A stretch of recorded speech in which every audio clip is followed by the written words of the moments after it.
In the late 1990s, a major legal battle unfolded at the Dirksen Federal Courthouse as authorities moved to break a 30-year cycle of corruption within the Chicago District Council of the Laborers Union.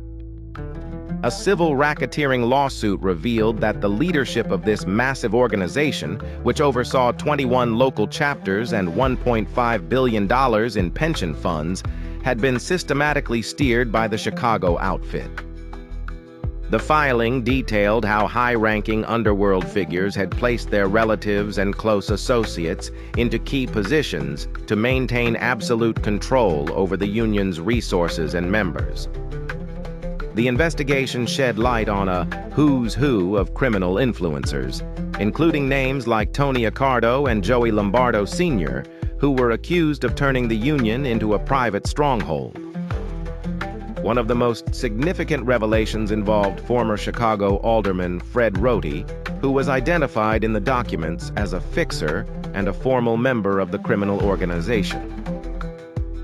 This level of infiltration meant that for decades, the rights of 19,000 workers were ignored while their leadership served the interests of a shadowy criminal elite. To maintain this grip on power, the organization had completely abandoned democratic traditions. Records showed that since the mid-1970s, not a single contested election had been held for the council's top offices. Every major position was filled by appointment or uncontested votes, ensuring that the same group of associates and family members remained in charge.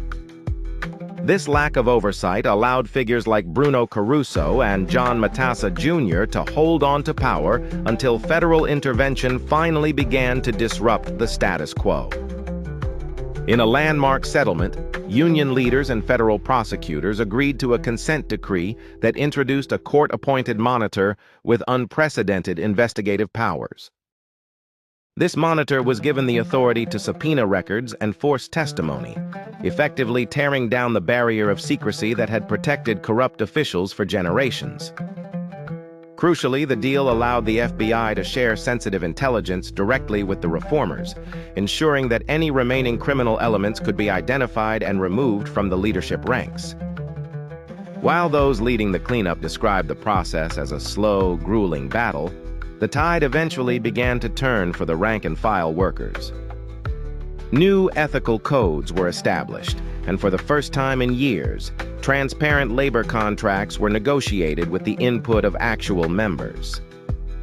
By removing the influence of the outfit and restoring democratic processes, the initiative aimed to transform